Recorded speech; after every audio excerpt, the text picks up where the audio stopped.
Hi, I'm Gordy Gundaker. Welcome to the Dirt Parlor Podcast. Hi, I'm Don Martin. Welcome to the Dirt Parlor. And this thing is big. Welcome to this week's episode of the Dirt Parlor. I'm always joined by my co-host, Mr. Gordy Gundaker.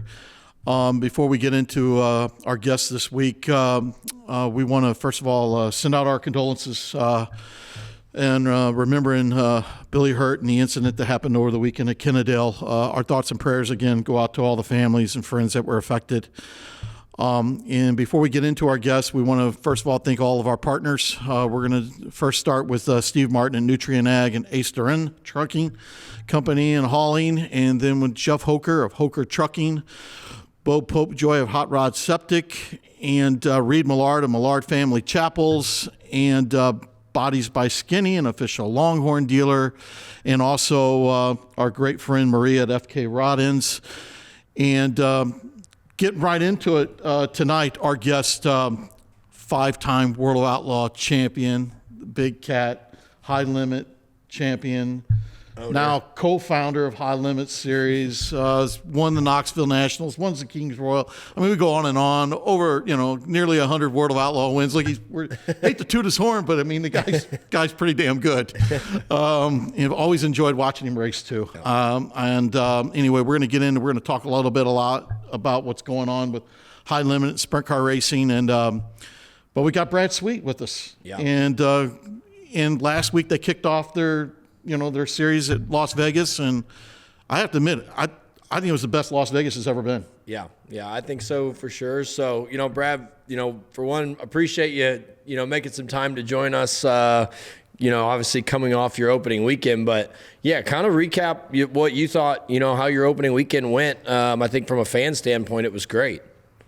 Yeah, first I want to, echo the same, sentiment that you guys fired off with. A lot of, this racing community is tight, so thoughts and prayers are with World Racing Group and all those people involved. And we all know these racetracks are it's our fun place and our place that we're all love and passionate about, but there's always those dangers. So just sad to see that happen, and lots of thoughts and prayers their way. So but yeah, so to answer kind of the question on Vegas, yeah, it was a good opening weekend for us. This is a tough place.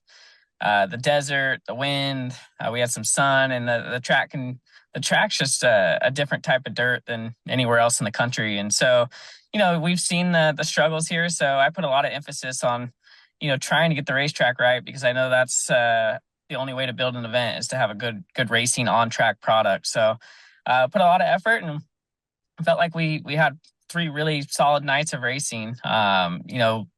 Kind of had a couple spots, a couple holes develop, and we were able to get, work around those. But overall, great crowds, a lot of fans that typically wouldn't be at a dirt race there, and just really cool to bring Vegas back to life. I thought one of the coolest things was when you guys were doing the wheel spin the other night, and it was like a family reunion up there, little picnic going on. We saw all the Larson, saw Corey going up, Rico coming up.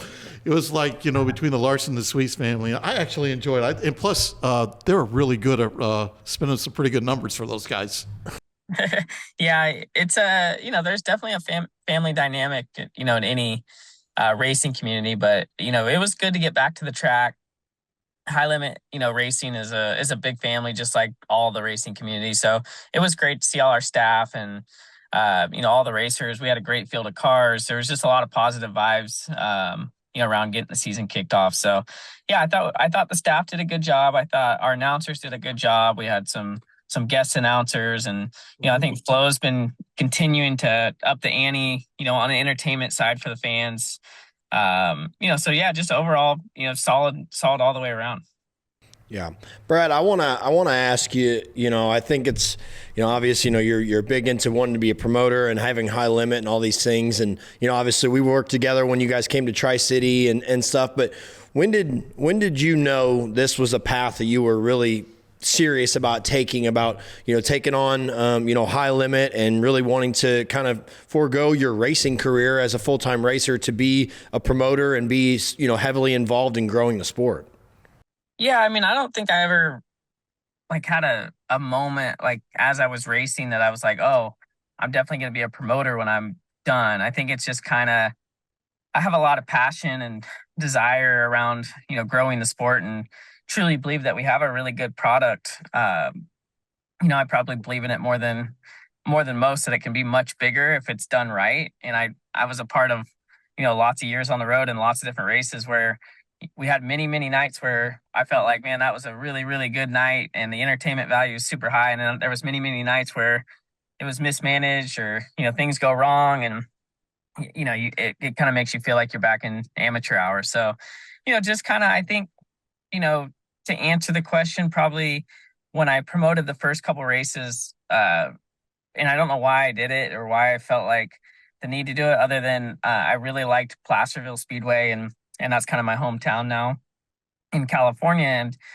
the promoter just didn't want to take the risk with the World of Outlaw race, and obviously I didn't even realize what the risk meant. So I just fired off and co-promoted a race with World Racing Group at Placerville, and the event did really well. And I just started learning about the business side of it, learning about, what we can do to enhance the product for the fans, and started really thinking about, not just being there as a race driver, thinking about all the things that go into it. As you know, Gordy, your family's heavily involved in promotions and stuff. And it's just, as a racer, you don't realize all that stuff that goes into the business side of, opening the gates, getting the track ready, concessions, the beer, the ticket takers, the staffing, just the army that takes place. And then, on the serious standpoint with Flo and with Kyle, this all started as a midweek thing, was really trying. I think what Flo was trying to do was obviously have something big, but not necessarily disrupt the World of Outlaws, kind of what they had as far as a full-time national series. And I really think it developed into the national thing after, the World of Outlaws just didn't allow their drivers to participate. So, just the only move really to make past that was just to go kind of to a full-time thing, because the midweek thing wasn't going to, be as sustainable then. So, just kind of everything's just evolved organically, kind of following opportunities, following passion. If you're not going to be in the car, what else can you do that's exciting that you can contribute to a sport that you love? And I think in life, it's important to have those things, because when you're driving the race car, you always have something that you're living for and that you're passionate about and that you're chasing. It's the next win and the next championship. But once you step out of that car, it's hard. We live such intense lives, and, a lot of dopamine, and, your brain's just constantly fulfilled with, a challenge. And I think when you get out of the car, having something like this for me is like a whole nother level of a unique challenge, and I get to contribute to the sport I love. And I think that's just something I'm, excited and passionate about for the next, hopefully 5, 10, 15, 20 years. Who knows what we can do? Brad, we had Kendra on the show, and she was telling Gordy and I of how you never think of Brad Sweet. You always look at Brad Sweet, the race car driver, and she was just telling us, she was like, you guys have no idea working with him where his thought process is down the road. I mean, he's always looking for the next biggest thing, and is always thinking about fans and the fans. And I would have never thought, because I look at you and I've watched you. I mean, listen, even when you stepped away, you had first of all, you had the entire banquet last year up in tears. I bet even Cody Jacobs probably had a couple of tears, maybe. Yeah, right. But the bottom line is, that's what you've done to people. I hope you realize how valued you are in the sport, and you talk about the growth that we talk about. Is you look at what you're doing with the NARC series and everything out there, and I think it's just very impressive to hear that, like from the people that even work for you. And it's like you challenge them, and even Kendra talked about that. You challenge your people to be better, and I think it's awesome. Yeah, I think the goal, in anything is like you always have to leave something better than when you got there. That was kind of the way I always thought about it. And the older generation of promoters and race drivers are moving on. And it's like there's got to be the next group of people, promoters my age that are going to be willing to, carry this sport on, and hopefully have a vision for it and a strategy of how to keep growing it, because it can't stay small forever, because it's just getting too unaffordable for people. So we have to find, avenues to create more awareness and more fans and grow the pie, grow the revenue for everybody so that we can, continue to have great dirt racing across the country. Yeah. Well, and I think that's one of the things, obviously, that you guys have done so well, even from the beginning of doing the midweek series. You guys implement the Durst dice roll and do stuff that's completely different than probably any ways that, the cookie cutter way, I guess you'd say, that we've all raced, up and down the road for years. But, I think for you, I'm not trying to speak for you, but I feel like, you were at the very top of the sport for a long time, right? You win 6 championships in a row, 5 with the Outlaws. You win the inaugural high limit championship. But I feel like your passion for the sport, but also how much excellence you've provided in the sport has built, this mindset that you have on how to keep growing it and how to develop the people around you. It starts with all the people that you were fortunate to race with at Casey Kane Racing, that, you have to have an entire team to win a championship. You also have to do the same thing with, a series and promoting it. You have to have this great staff around you night in and night out that you trust and you know that everybody else is on top of their jobs. And I think that's why you guys have such a great following from not only the racers, but the fans, because you guys are putting your heart and soul into this, and you're building it for more than just some guys that want to make some money to promote a series. You're not doing it for those reasons, but you're doing it the right way and carrying on, making sure the teams can make it down the road, and the team owners and all the fans enjoy coming to all your races. And so it's really cool to see that, because racing has to have it. It from firsthand that from the team owners to the crew guys to all of them, like, everybody has to be excited about what they're doing to want to keep going every weekend. Yeah, I appreciate all that. I think you're dead right on that. I didn't just become a promoter or, all of a sudden, get to the level I'm at without spending all those years on the road. That was the schooling. That was the schooling of understanding, like, what the track needs to do to put on a good show. Like, what promoters, are we working with that are elevating the sport? Which ones are, not growing the sport? And, trying to just learn, over all those years, kind of developed me into this situation. And I do think that, like, some of what I've done has been a little misunderstood. I think we sat, a lot of us drivers sat in the room a lot of times together and talked about the things that we could do for the sport. Improve the safety, improve the fan experience and the efficiency, the planning.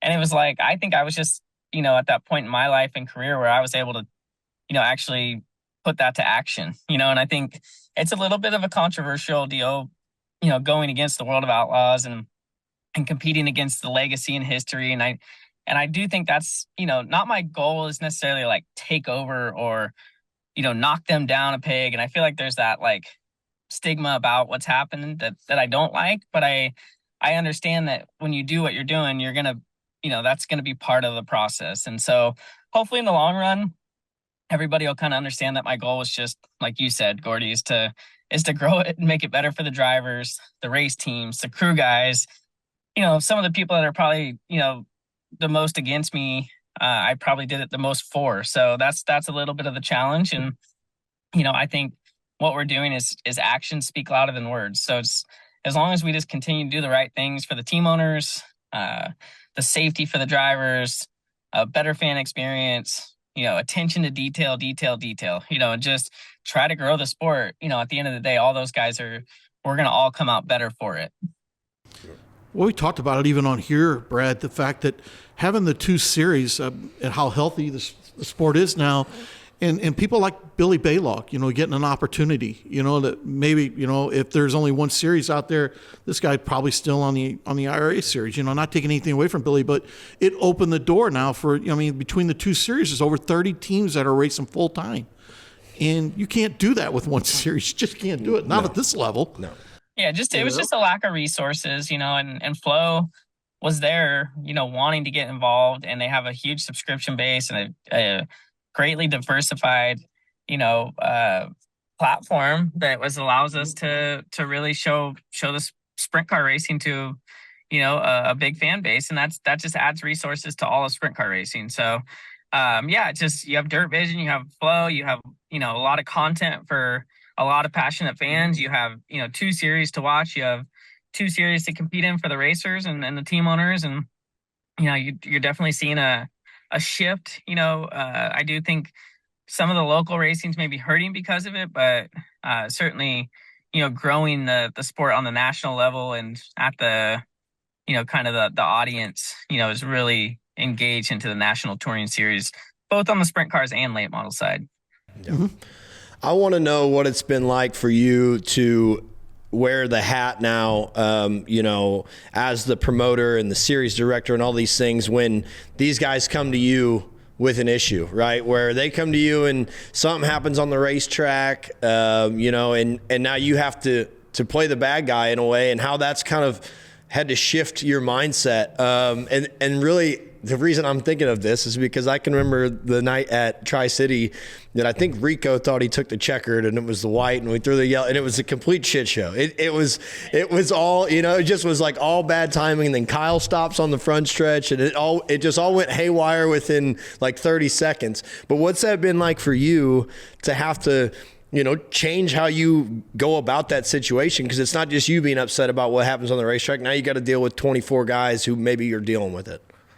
Yeah, I think I just try to face it and, face anything head on and be truthful and, just have a willingness to communicate and talk, not just, and if we make mistakes, I'm real big on addressing it, fixing it, putting a better procedure in place. I mean, forever, there's just never been a lot of transparency in our sport. And it's always kind of like, this is our sandbox, you play in it, get used to it. And, I understand that to a certain degree, because you're going to have a million different complaints, because everybody's got their own reasons to complain or their own version of how their night went or what went wrong. But, I think just having a racer's background helps me communicate really well to the racers, and they understand, like, not every night's going to be perfect. We're trying really hard. They can see the effort that helps. I'm available to them to talk to address the problems. That helps a lot. Even if they don't like the answer, it's really easy to kind of have those conversations.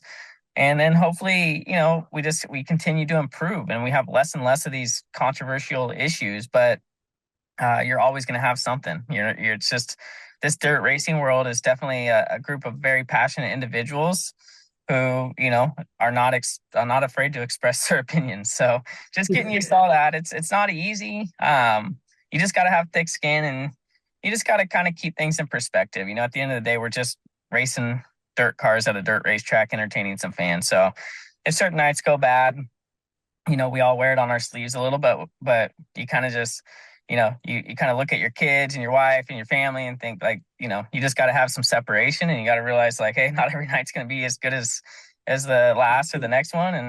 And you just kind of deal with it. You have thick skin and you don't read a lot of social media, and you just move on. One of the things too, it's got to be really cool. You come out of the gate, you come right out of the gate, you get in the sprint car, get in the Silva 50, the W car, the West Coast car, and then you win right out of the box, and because nobody's ever, talked about Brad Sweet not being one of the most talented drivers in the country. And I'm really excited about Brad. I mean, we've all seen what you've done with Casey. We all seen it.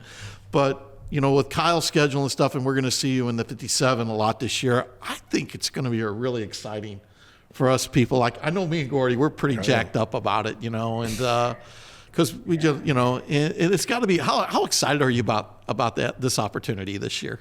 Yeah, it's different. I've been with the same car owner and kind of the same scenario for so long, and it was such a great run, to be at that level. And, I always kind of wanted to go out on my own terms, and I get to still be best friends with Casey, and, still could drive, for Casey, I'm sure at times, but, I think it's just, I'm looking for a little bit different scenario on schedule wise, and, a little bit more on the West Coast just for travel reasons. And also was a perfect fit with, just working around Kyle's schedule and Paul's experience, kind of his professionalism and his shop only being 45 minutes from where I live. Just all those things just worked out perfect. So I'm very excited for just, a number of reasons to work with Paul. For one, kind of, being a little bit of a changing of a situation, just kind of feels fresh and new.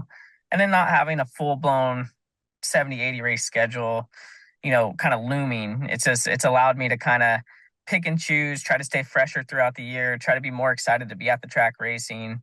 Allows me to focus a little more on this high limit stuff and NARC and some of the other business ventures that we have going on. So yeah, it's just a rebalance for me.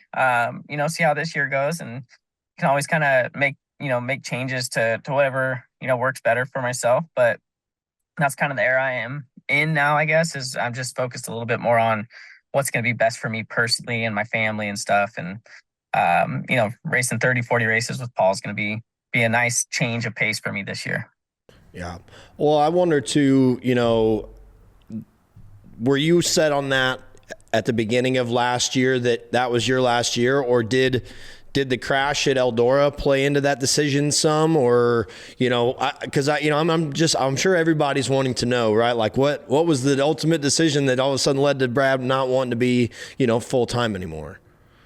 Yeah, it's weird. I'm kind of big on like manifesting ideas and that if you tell yourself something enough, it just comes to fruition. And I write stuff down typically in 3 to 5 year goals. And I think, I told myself I wanted to be in a position, not necessarily decide for sure, but I wanted to be in a position at 40 to decide for myself if I was going to be full-time race car driver or not anymore. Cause I was, definitely getting a little burnout on running these full-time, year after year for the championship. It was just a lot. So I think I had it in my mind. I think that the accident at Eldora definitely, strengthened that it was probably getting closer, to that time for me. A lot of changes at KKR, losing Eric Prutzman, just kind of having to go through a lot of newness with new crew chiefs and trying to rebuild, just not knowing that I would ever get back to, the situation that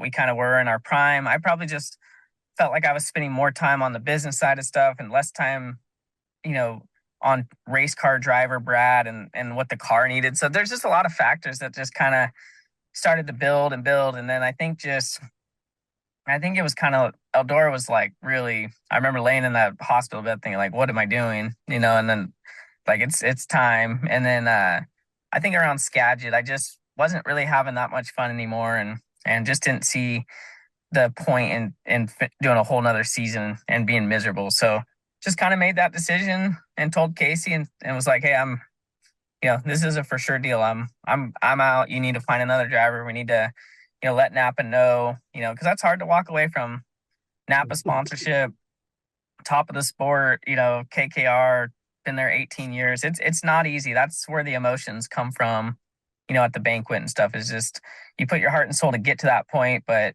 to let it all go is really hard. But, you got to make those tough decisions in life, and you got to think about other people, and you got to think about what's best for yourself. And I think that all those things played into that decision.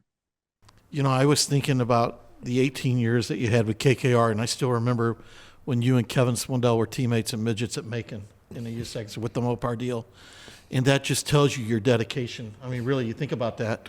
And then I look at, I remember one of he'll laugh at this. This tells you how old I'm getting, which I'm a lot older than he is. But I still remember going to Knoxville at the 360 Nationals and seeing you running the Ham number 35 car, there for the 360 Nationals. Look at him. That's what I think of Brad Sweet, because I follow his career and he knows that. And, and then I remember the year that, of course, when Joey was hurt and you subbed in the Red Bull car, and it just seemed like it just always, anything you've excelled in anything you ever get. I mean, the minute you got in a wing car, it was like nothing. It doesn't matter what you've been in. I still think it's crazy is the fact that when you get into Chili Bowl, you don't even touch a midget. And this guy goes to Chili Bowl when he does want to go. And he's a factor. Yeah. And that just tells you how talented you are, Brad. And I'm glad to see you making your own decisions and doing what you're doing, because first of all, I'm a little jealous because I know you're great for the sport and you're going to grow the sport of sprint car racing. And that's what Gordy and I are 100%. That's one reason we're so happy to have you on here, because you're so dedicated to the sport of dirt racing, and that's what we love about it. Yeah, and I think you guys are too, and Gordy's a big advocate on the late model side, and his family's put their heart and souls into this. So it takes everybody involved. It's just not one person. And I'd say that to my staff all the time is, I may have some big ideas and stuff, but it takes everybody to execute it. So we're just happy to be able to be all at the table together, and all be passionate about the sport we all love, and we get to contribute to it, and that's cool. That's hopefully we can all look back in 15 or 20 years and be proud of how we left it. Yeah. I see my first real story of knowing Brad was when he was running the Gold Crown at Tri-City. It's like, that's my first remembrance of like, okay, who's Brad Sweet? And it's like, okay, he's driving for Casey. And I mean, that was, we've talked about it numerous times on the show, how unbelievable the Gold Crown was when we originally had it, the amount of talent that we had. And like the way you guys race for 3 straight nights was like just the most unbelievable midget racing you'll ever see in your lifetime. And I was like, we witnessed it year after year, and I was like, this is so awesome.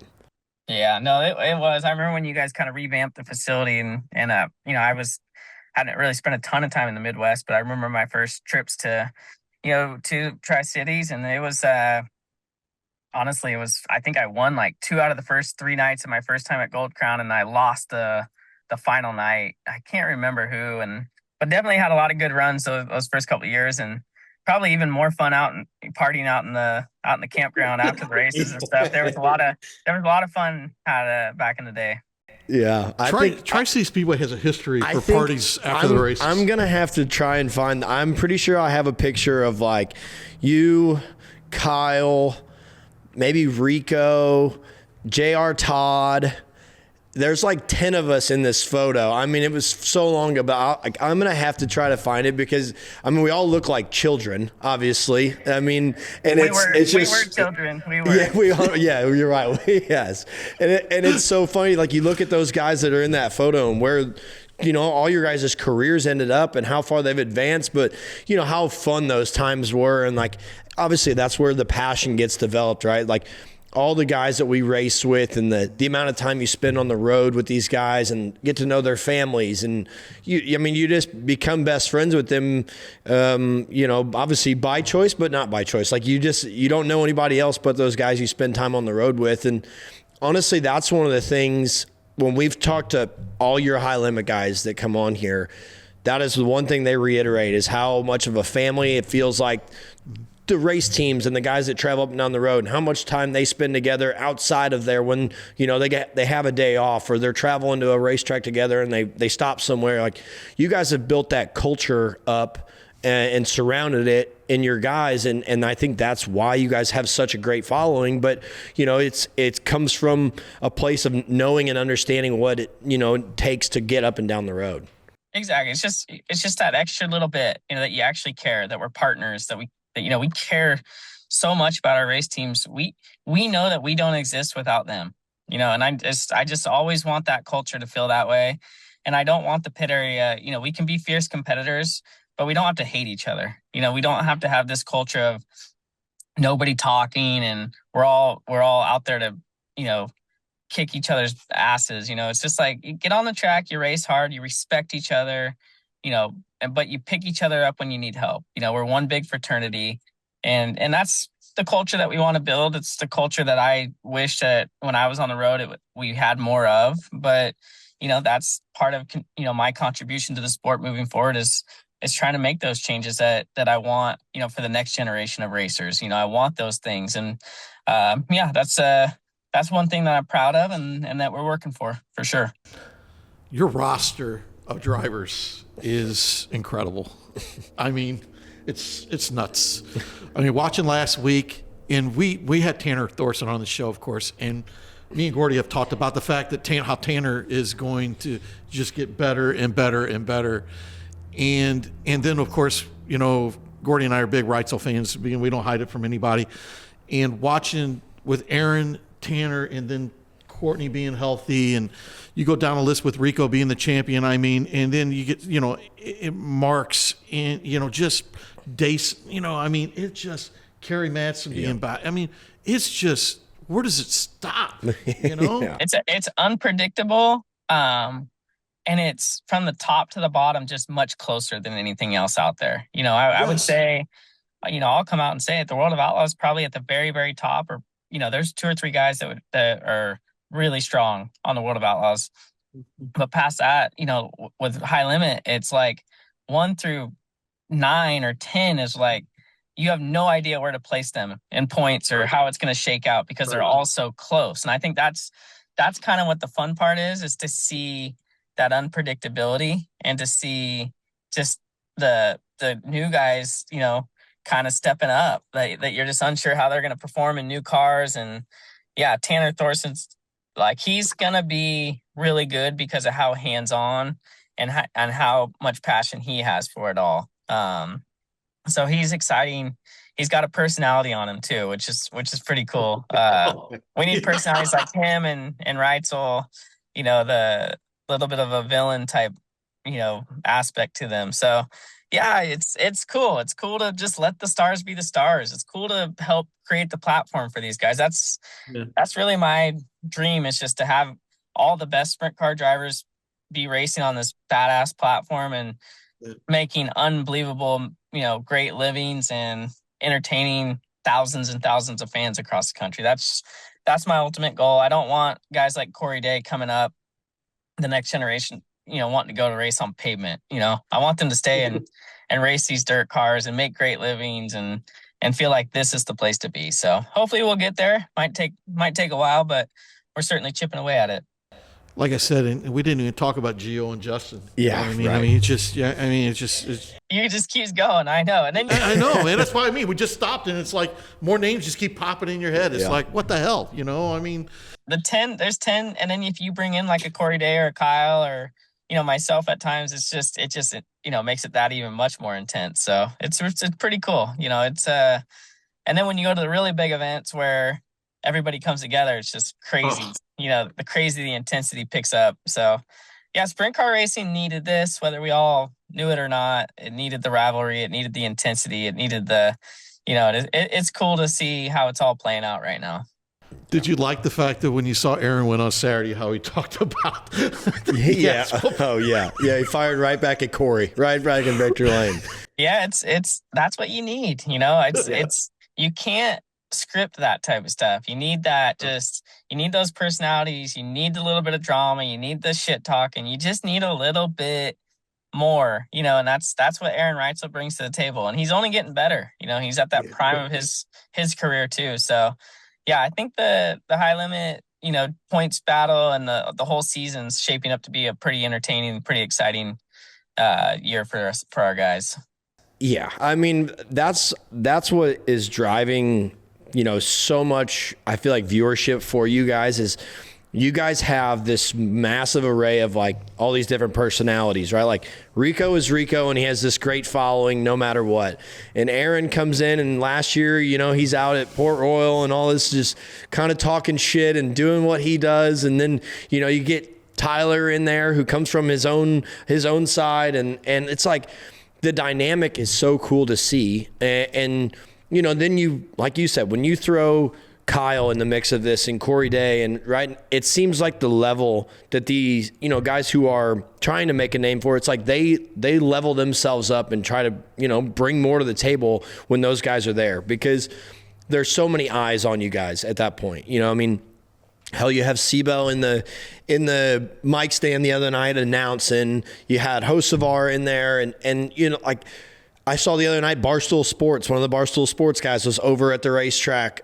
Like, you guys have taken off in such a short time. And yeah, it's obviously, it helps when you have somebody like Kyle, at the very top of it, but it helps when you are sprint car racing, right? Like, I mean, you won 6 championships in a row. There's a reason for that. And you guys have developed your product in the correct way. And it's cool to see all these personalities kind of come flying out from these guys, because like you said, it's exactly what we have to have, right? Like, we can't have cookie cutter interviews and, P's and Q's and think that the sport's going to get healthier because of that. We have to have these guys who get on here and say something they shouldn't say, or say, all those things. And, I think about, your career, like, listen, you're a very humble guy. You were great and all this stuff you won, but I also remember, I can't remember who it was that you were arguing with. There's like a video. Was it Kading? Was it? Yes. Right. Okay. Yeah. I thought it was. Right. So it's like you still have to have that in you at the end of the day, because those are the types of moments that people act, they love them. Yeah. And honestly, I wasn't the best. I'll admit I wasn't the best personality champion. I was a corporate, got to keep Napa happy. Got to, just, you can't say anything wrong. You don't want to, mess anything up. So you just, there's a lot of tongue biting and stuff like that. You hear sometimes that like that Tim Kading thing. It's like, that wasn't meant for the fans, but obviously someone caught it. But I do believe, that we need more personality. Like the David Gravel, Kyle Larson thing was great for the sport last year. Even though in the moment it seems like, F that guy and F that guy, and you're picking sides. It's like, that's what we need. You need drama. I mean, you look at what sells in other sports markets, and it's a little bit more of a personality thing. It's a little bit more of a drama thing. And, our product's great. And it's only going to be better if the personalities get bigger and, and aren't scared to speak their minds and cause a little drama. So, you can't script it though. We can't be fake. It's got to all be organic. And it's just about, hopefully the right guys at the right time understand, their moment and the platform that they have. If they can, do the right things, it's going to only grow the sport. So yeah, I think Flo, does a great job of helping us too. I have to give some credit to them, because it's so nice for me to be focused on the series side of things and just, our efficiency and our fan fests and our Durst dice roll and our, the how we do our spin for the draw, and then how we do our minute by minute schedules and try to get through the night. But then having Flo, try to go get extra on-air talent, using their cross-promotional ability to bring in, bigger names and other people to help grow High Limit has been big, and just the fact that where they've grown, with how diversified they are and just their racing side, like you said, the viewership's just grown so much. But it's not just because of us; it's just because of everything on there. And it's giving us the opportunity to be in front of new fans. And then it's how we, how I envision it is how we showcase. We have the opportunity. It's like, are they going to stay fans or are they not? And if they get on there and watch and it's a shit show or it's not a great show, then they're probably not gonna. So we just try to look at every opportunity that we get and try to make sure that we showcase the sport in the best possible light we can. And hopefully we retain the fans and gain new fans and just continue to grow that side of it. Listen, if you watched the Reitzel pass in the heat race last week for the lead last week, I think that was enough to keep everybody pretty much glued to the TV. I thought he was getting passed. Yeah. I looked back up and he was sliding for the lead. It was crazy. The intensity, I don't know if it showed, but for a first weekend out, I thought the racing was pretty damn intense. And the guys up front were racing hard, and it honestly was just great racing. The first night was one of the best races I've ever seen, and then I thought that last night was pretty damn good too. Yeah. Well, you talk about Flo. You talk about Flo. Are you converting our boy Rigsby over? That's what I was just getting ready to say. Are you taking our late model guy? He's taking the late model guy. Yeah, I was just gonna say that. Yeah. I think it goes back to what we just kind of said, though. It's like it takes all of us. It's like what Rigsby's been able to do with Mark Floriani. In a short amount of time to grow that. It's what Rick Schwally's doing with Lucas Oil and Alan Rigsby and the resources they're trying to get, to grow that series. And you just kind of look at you can kind of see where this could all come together and really grow and get big if we all, are contributing in the right direction and thinking about the sport in the right way. So yeah, I think it takes everybody. It's just, I think we're all passionate, but we all need to make sure that we're thinking about new fans, younger generation, how to entertain these guys. The culture's changed. Social media's changed how people's brains works. And, you don't get the news from the newspaper anymore, so it's the way you got to think about it is we got to showcase the product and look at what's working in other markets. We're just like any other outdoor entertainment thing is we got to compete with, the damn Savannah Bananas. It's like you gotta think about, how to entertain these guys and not just have just racing and cars going around throwing dirt. You got to really, think about it. So I think everyone's, working hard and pushing each other to be better. Yeah. Well, and I think, you look at like when you guys go to Eagle and the amount of people that show up in droves to come out for that and all the different big events that you have throughout the year, and when you see the way you guys are doing that, obviously the direction you're going works. And obviously, it helps that, you're able to pay big money because you have great partnerships and you're able to help these teams. But, that doesn't, just because you're able to pay a lot of money doesn't mean the guys are going to keep coming back. And I think it's cool to see, when you guys go to Eldora and you get 4 days of Eldora in sprint cars and it's mixed and matched now with you guys. I mean, that had to be a huge undertaking trying to convince Tony and all that to allow you to come in there. I can only imagine how those conversations went when you first, kind of stepped into that going, okay, how do we make this work? Yeah, for sure. I mean, and I think to your point, it's like, you get one chance with fans, and if you don't do a good job, they're not coming back. So the first Eagle, they're excited to see a 410 race there, but we nailed it. The entertainment was good. It ended at 9:15. The pits were packed. Everybody had a good time. And now it's become one of our staple events for High Limit. And Eldora, I mean, you never know how that's going to go. I mean, I couldn't blame Tony if he didn't want, High Limit there as a new series, because that's a lot of risk. He's selling tickets and has a very successful event. And, I know the event could probably stand without either series there or with or without us, because the event is so big and has so much history behind it. But I think the way their approach of just staying neutral was the best thing for their track and the best thing for sprint car racing. I don't think tracks should have to be, pushed to choose if they don't want to. I kind of wish Knoxville would have taken a little bit more of that approach, but, they decided to stay more loyal to World Racing Group. And when you do that, you're picking sides. And, as a racetrack, it's kind of like, in my mind, it's in your best interest to stay neutral. So I think Tony was just honestly really smart in his business decision. He keeps both streaming partners, negotiating and at the table. He keeps all the drivers at the same, at the track, that, both series are going to participate in his event. So I think they're just smart. I think they're just thinking long-term. This allows them to stay right in the middle and, follow whatever's going to be best for them long-term. I still remember when Stewart basically had that quote, the one year I had to ask permission to race for $1 million. Right. And we all know it was just kind of, that was the start of things. But, going back, like I said, to your series, and then this week, we got to talk about, you get 3 days at Central Arizona, 3 days, and then you go back live on FS1 next week at Vado for the fans at home, which is huge, massive. Yeah. Just continue to grow, Brad, and it's just awesome. It's a good opportunity, but and those live TV events are are stressful.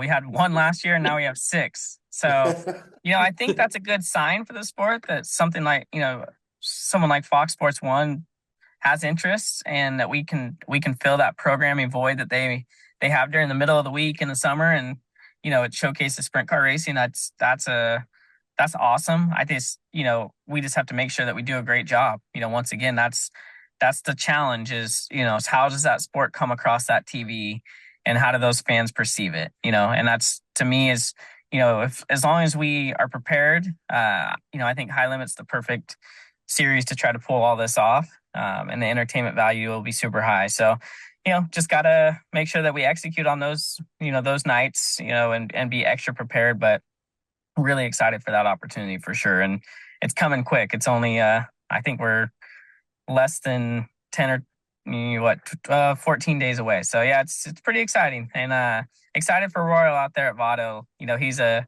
very passionate dirt track guy, a big supporter of all dirt track things. So his track to be on national TV is going to be pretty cool. Yeah. Well, and you look at his facility, there was not a penny wasted, building that place. And, like even this year, obviously they took the Wild West Shootout away from there, and it, like, you could tell how much it hurt all the guys to do that. And it was unfortunate, but, Royal spends so much money with drivers and teams and stuff. It's it's going to be really cool for him to get the notoriety of what he actually built out there, and be able to showcase it. But I wanted to kind of shift gears back to kind of your racing career, because I obviously, you won all these championships, but if you can go back to remembering winning that first one and what that was really like, from a driver standpoint, how hard you had worked to get there, I think it would, just for me, it's cool hearing some of that, but, you were on top for so long, but that first one, and what it meant to you to finally, eclipse that hill, and win it. What was that moment like for you and your team and all of them?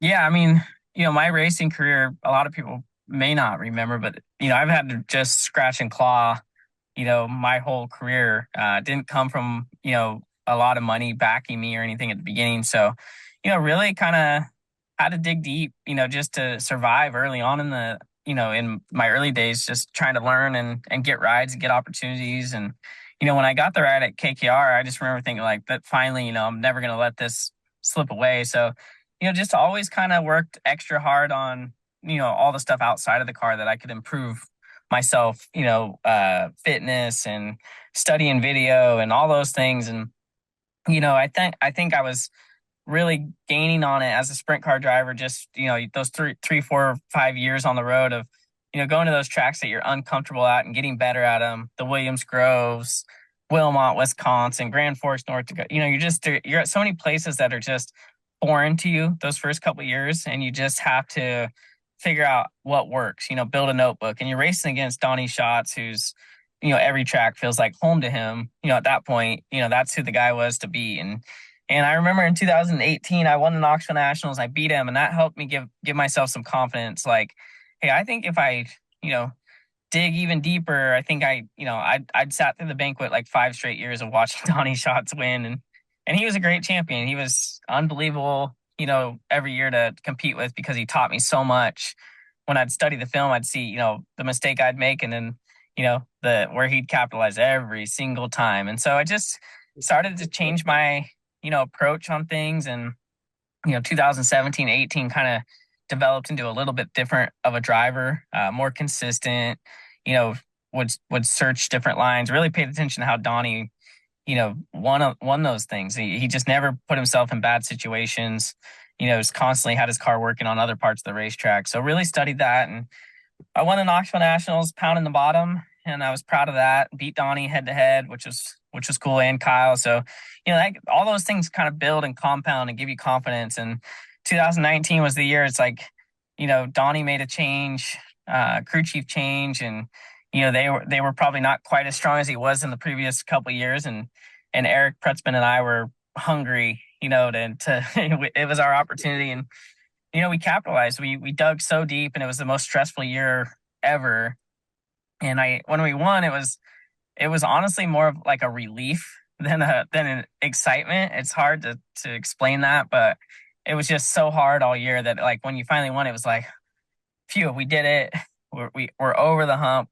We won the championship. And then, it was like that at that point, we're at a different level, and we were able to, kind of continue the success. And, just everything we'd learned just kind of, evolved to 5 straight. And it was, every year was stressful, but it's pretty crazy how quick it went by. And, racing for championships is a different type of racing than just showing up and racing your car and racing for wins. So, it will burn you out quicker, I think, when you race like that, and the stress level is much higher, but, wouldn't trade it, and very proud of it. And that 2019 season is something that, I felt like I had to dig so deep to go to the World Finals and only be 4 or 8 points ahead of Donnie going into the weekend, and ended up winning by 4. We went into the final night, I think 4 or 6 points ahead, and beat him basically had to beat him head to head. And I ran second and he ran third. So it just, it was something I'm proud of, is like when I got my back pushed against the wall, I was always able to kind of dig deep enough to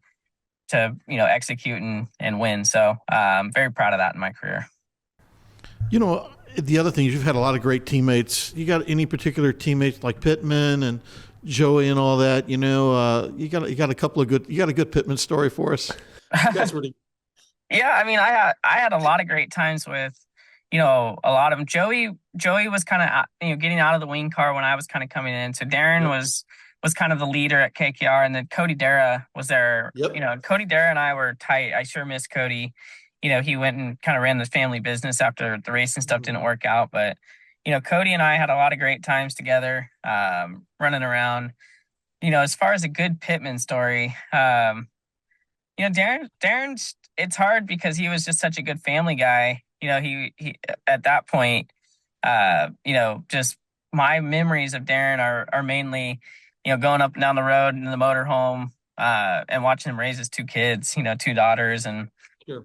Just being a good dad and good teammate, good hard racer, and ultimately very passionate about safety and in our sport, and someone I still admire and love to talk to. Because I think we're both on that path of trying to help sprint car racing as much as we possibly can, now that we're out of the car. Yeah. And we're going to get to see Darren race a little bit this year in the Kreitz car. So it's pretty exciting. Yeah. I look forward to going to the World Finals every year because usually I end up sitting with Darren up in one of the suites. And I don't know why it happens every time. We just happen to walk into the same suite. It feels like at the same time. And he's been dabbling around with doing late model seats and different stuff. And so it's fun getting to see his side of things and listen to how he talks about safety and all that stuff. And, I think that's a big thing. I feel like with you and Kyle stepping into the role of being, on top of this series is, obviously we see what happens at Eldora last year and guys getting hurt and having good advocates like you and Kyle at the top of it, knowing that, safety is obviously the most important thing for all of us. And it's, been a big topic because when guys get hurt, it's going, well, what can we do better? And unfortunately, we're just more under a spotlight these days because social media is, so bright. And as soon as something happens, it's right out there before you could ever cut it off or get in front of it. And, I'm sure for you guys, you're probably constantly developing, ideas and ways how you can make them better, right? I know the fuel cell thing and those getting launched off was like the biggest topic, after Macedo gets hurt and that stuff at Knoxville. How do you go into those meetings and how do you, kind of approach these guys who are making safety products to advance that stuff even more than we already have? Yeah, it's a good and tough question. Safety is something that seems easier on paper than what you'd think. Obviously there's always cause and effect. Everything you add creates another problem. And honestly, there's manufacturers that just don't want the liability, of the safety side of things. It's you do, have there's a lot of tough conversations that go around about, what is safer, what this would do, what versus what that would do, and a lot of different opinions. So I don't think it's necessarily like in the best place, as good as it can be. I'm glad that, like you said, Kyle and I are very passionate about it. I think that our ultimate goal is to hopefully get to a point where there's enough resources that you're allocating significant amounts of money or resources or hiring, people that's their sole job is to figure out the safety side of how we can make improvements. And that's gathering data. That's, actually doing crash testing or, if there is a crash where someone is injured, it's going through and figuring out what happened, how we can improve it, and coming out with real factual data, not just, a group of guys that are kind of sitting in a room, kind of giving their best guesses and best opinions. I think that's where the sport's a little bit in a tough spot right now, but I think that's why it's so important to grow the sport and get more resources and get more revenue coming in, because if you can get it big enough, then you can hire the right people. You can pay for the data. You can do it right. We can make those recommendations or, make those new rules based off of actual data and actual, proof that this would be better. So, that's tough. It's a good question. It's a tough question. It's something that from a racer, when you're only looking at your car and your situation, it seems an easier problem to solve. When you get in closer to the fire and you're now running a series and you're looking at all the different drivers, all the different promoters, all the different racetracks, all the different situations, the rules package doesn't seem as easy. It doesn't seem as as easy to make one rule that's going to be good for me as, maybe Danny Dietrich or someone's going to look at it different, from my opinion or, or someone else's opinion. It's just, there's not enough, data and testing and engineering around what we're actually doing yet. Now, I do think that, like you said, it's good that Kyle and I are probably as passionate as we are and in the position we are, because I certainly, am not scared to throw as much resources as needed once they become available at that side of the business. We had Casey Schumann on the show, and Gordy and I, we talked about this too. The World of Outlaws have their World Finals. And with the flow situation with you and the Lucas Oil Series, we think it's time for a high limit Lucas Oil race at Wheatland. But we don't want to pay the purse. We don't want to pay the purse on it, but we're definitely going to support it. Yeah, how about $1 million to win, right? Just right. Both series, $1 million to win. Shit, yeah, maybe we'll bring in Garth Brooks to sing in the infield or something. No, I am on the same page. It's all economics, and I think what World Racing Group's done at World, for the World Finals in Charlotte is impressive. To be honest, you gotta throw them some credit where credit's due on that one. That's tough to pull off, and it's become a major event, and it's great for dirt track racing. There's no doubt, to get all the cross promotion that happens there and all the fans that are, kind of cross disciplines. And yeah, so, I mean, we certainly want to, and probably will at some point, have some sort of season ending event together, with both properties being under the Flow banner now and ownership and everything. Yeah, I mean, it's certainly talked about. So not sure where, whether it be Lucas Oil, Texas, or, maybe another track down the road. So it's hard to say, but I think you will see something like that. Who knows? I don't want to put like a time frame on it, but I certainly think it's being looked at and talked about. Yeah, the only thing I said was you have to park it sprint car, late model, sprint car, late model. So then that way you get everybody bitching about, oh my God, these guys got hammers out all morning. Like we want to get all the animosity out in one weekend. So then, but it would be, we said it too. It's like, obviously with Kyle and Sonny and these guys that have kind of ran across now, and like RTJ going over and running sprint cars, like this is the most that any of our drivers have ever tried to go back and forth or do other things outside of their realm. And it's a great time. I think that, when you look at, obviously the purses are massive if you're trying to have 2 national touring series and getting a promoter to take that on. But, there's never been a better time to have sprint cars and late models in the same pit area. But I also do know that it's tough because we want 2 different style racetracks and all that comes into play. Yes. And, but it's cool because I think the more our guys are all talking together, as far as racers and stuff, it just helps, kind of grow it, because you're getting late model fans that go to sprint car races now. You get sprint car fans who are going to late model races, and that's only better for everybody if you're able to get these people that want to go all over the place and not just go, well, I'm only going to go follow this series, or I'm only going to go to these races, right? It's like, if you got a racetrack 20 minutes down the road, we want you to go watch everything that's there, not just when the wing cars are there or when the late models are there. Bingo. Yeah. I mean, I think that's a huge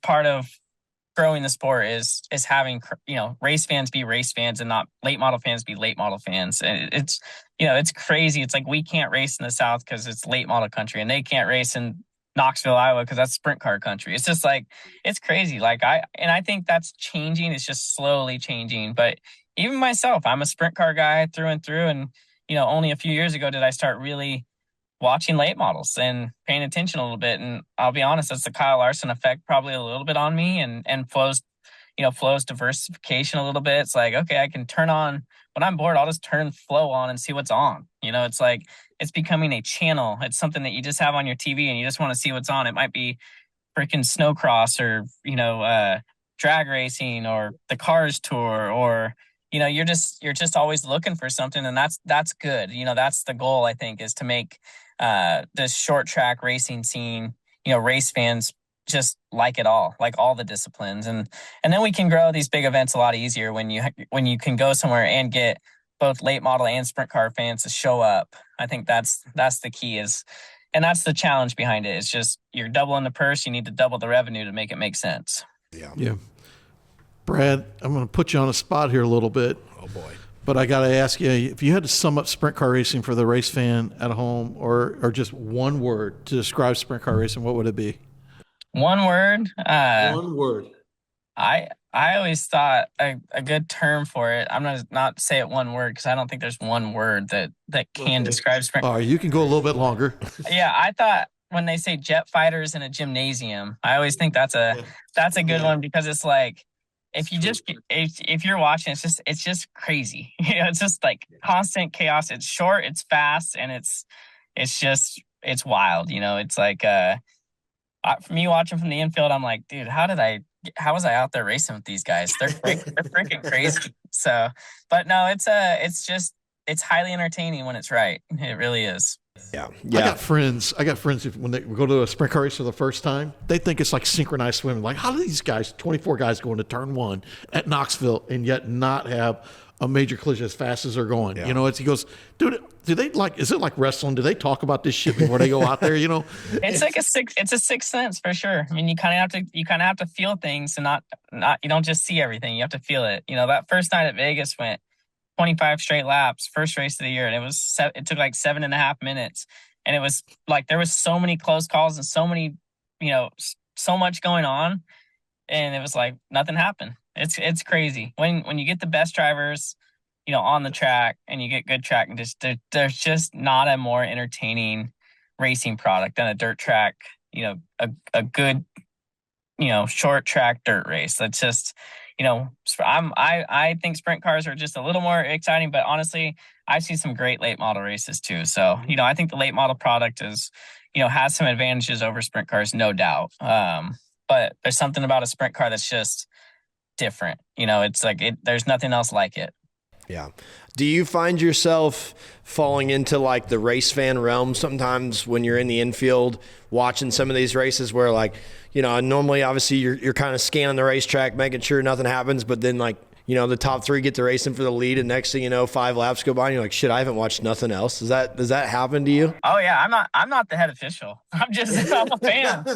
No, if I'm in the infield, typically I'm more worried about the racetrack all night because I know that's the most important thing so when I'm watching a race, I'm hoping that I provided a racetrack or that I contributed to a racetrack where they have multiple lanes. That's all I care about. And as long as I feel like they can go too wide and pass each other, then I'm like, okay, I did my job. And then I just kind of become a race fan. And if I see something, I'll obviously say something, but I try not to interfere too much with the actual officials. So my job, what I'm more focused on probably than anything at this point is knowing how important that racetrack is to what the fans are going to see, and making sure that there's grip in the right places and, that we're keeping up with it all night and starting out, not way behind or, too wetted up. I mean, it's a huge challenge, and you get a little bit beat up from the teams because everybody wants something different. But, I think that's a really important factor on how we showcase our sport.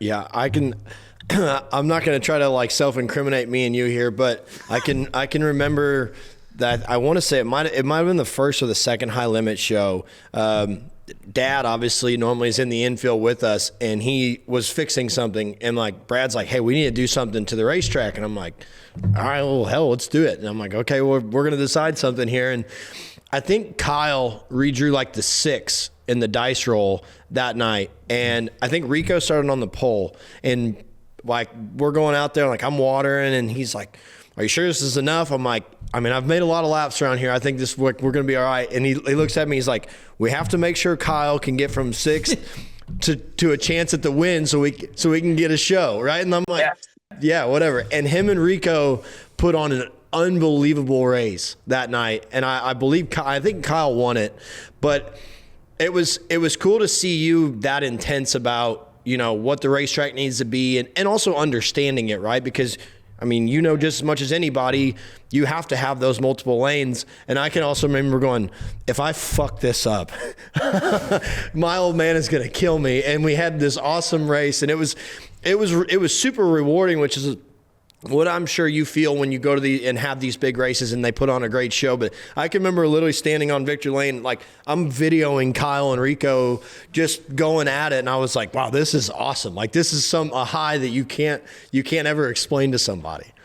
Yeah, exactly. And that's, I think that was the night that Kyle had taken the dice roll challenge or whatever, and he went back to 10th. And so I just wanted to make sure that the track was racy enough, that we provided enough of a second lane, because I think maybe we were light on the bottom. Like there wasn't enough bottom for 2 lanes or something, and that's all you're focused on, is just trying to make sure the lanes, you may have to speed up a lane or slow a lane down, and you have a little bit of tooling, and every track's a little different, but you have to know what you're looking for. You have to understand that dynamic of, what do these racers need to put the show on? And yeah, I do remember that night. And that's pretty much my approach every night. It's like, I might not be the guy out there on the grader, all night, but I'll certainly be there, throughout the day and really paying attention to make sure, like when the time's right, that we make the right move, and that's, I kind of associate that with it's the same as your driver crew chief combination, making the right, decision with their race car right before the A to either win the race or not have a great car, and it's like, we're doing the same thing with the racetrack. We're making the move to try to give the racetrack, the racers the best racetrack they can possibly have to race on. And that's, multiple lanes and, hopefully not too much dust in the stands. How often do you, like in Kyle, like going into Vegas, were you guys on the phone a lot? Were you talking a lot before you got there? Like, kind of like going over to the business side, because, he's busy too. I mean, doing the NASCAR thing and, the both of you, I'd be curious to know a little bit about the communication through a process of that week. Yeah. So Kyle honestly is not involved really in like the high limit business side of things. He's so busy with his, his kids, his cup career. That's just, there's so much of him is taken by, what his job is on the cup side, his sponsors, is, just all those appearances and things like that. So I'll be honest, not a ton about Vegas. Like if we talk, it's probably about, what dinner we're going to have or what the kids are doing or something like that. Good. Yeah, the high limit is just the world I live in with our staff, Kendra, Mike Hess, JP, Andy, just Anthony Carini, Brian Walker. There's so many passionate people, Tony Laporta and Chase Rodman and, all the flow, like the pre-event calls and stuff. Like there's so much that goes in behind the scenes to pull off an event. The track prep side, having the equipment brought in, Kyle just shows up and races.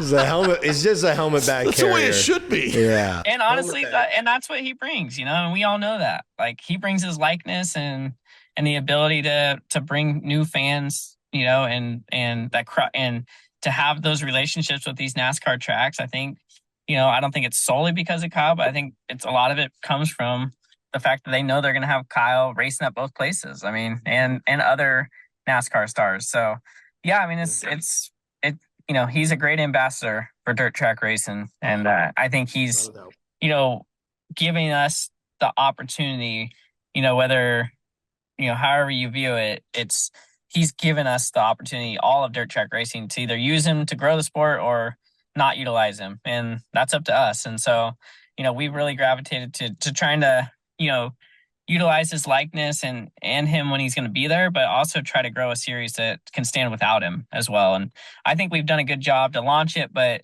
I think you'll notice that the promotions aren't, nearly as based around Kyle or, now that we have kind of such a diverse group, it's just an added bonus when Kyle shows up. So yeah, he brings a lot, and he's helped us get to the point where we are. And, he's certainly involved and pays attention to everything on the business side. But as far as day-to-day operations, Kyle's, he's a race car driver, man. That's awesome. Right. Is there an event on your schedule outside of your crown jewels that you're having that you're a little like excited for, or something new that you guys are doing that is kind of laid out on your schedule for kind of the people at home that's like, hey, this is something that we're really hoping takes off, or we're excited to get there?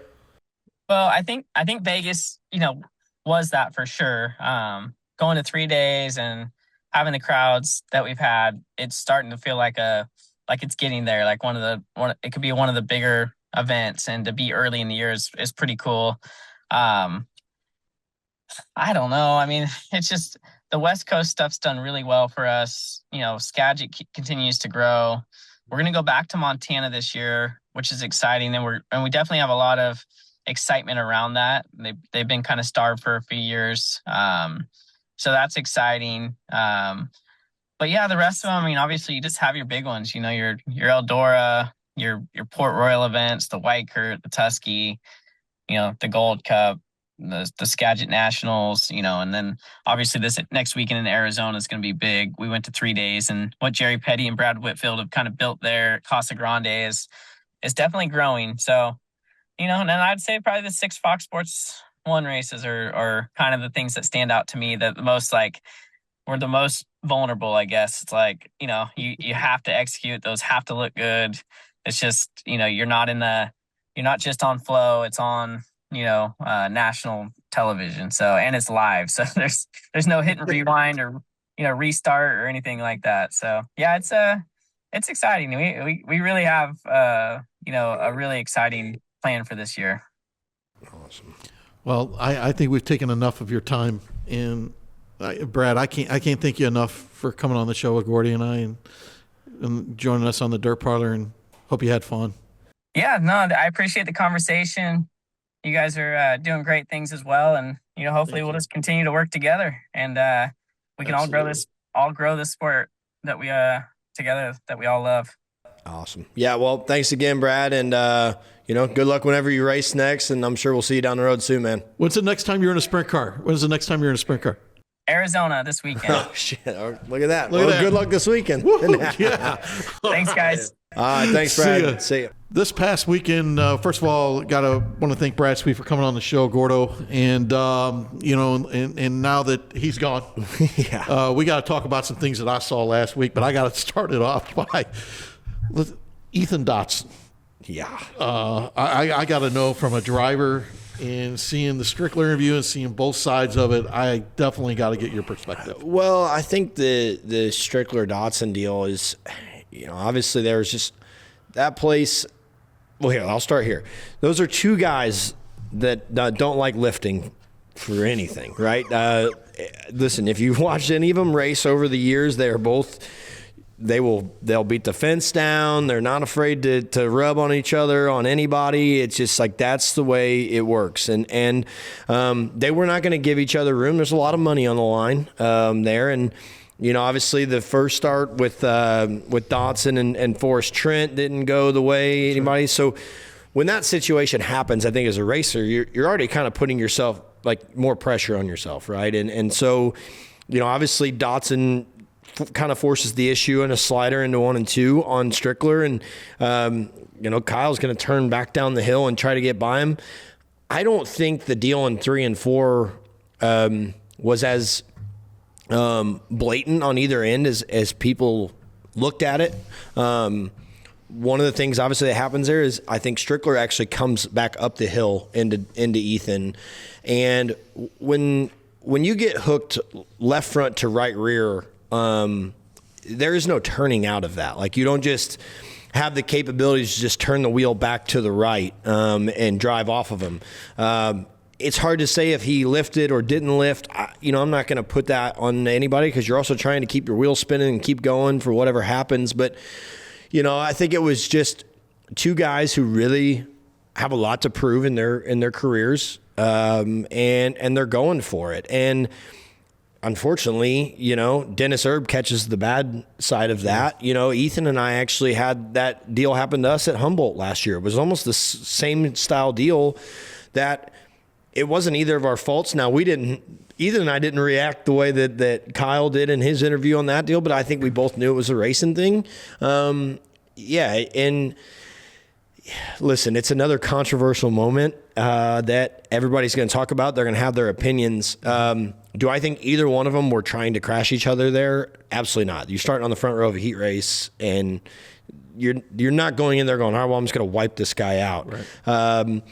The racing in 3 and 4 when Kyle was coming back to try to get underneath him was just Kyle's going for the spot. I think he thought Ethan maybe had gone all the way to the top and he was going to slide up there. And by the time he realized that Ethan was down, like his momentum's already going back up the racetrack, and he gets into him. And like I said, when you get left rear or left front, right rear to a guy, the guy who has the steering wheel in his hand, who's got his left front jammed in the right rear, is not steering out of it. So the natural inertia of the race car is now turning you into him, and you're just kind of along for the ride. And, it ends up wadding up 3 good race cars, and you hate to see that. Obviously Dennis then the next night gets another one, which was one of the hardest hits. Yes, yeah, that I can remember seeing. And thank God that Brandon Overton's okay. Yeah, I was worried. And so it's just a bad deal all in general there. Like I said, I don't think anybody's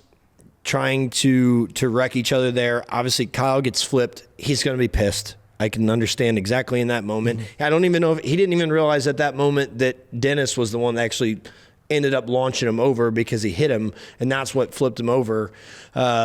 So I can understand all their point of views in this thing. I've been in all those windows, and I understand it all. And it sucks to see that happen, and guys, getting upset. That's part of it, and that's what big time auto racing is all about. It just seemed like last weekend it was like we had our events. Everything was. It didn't matter where you watched. It looked like something was kind of happening. We looked at Vegas with the Schoenberg and Justin incident. And it's kind of.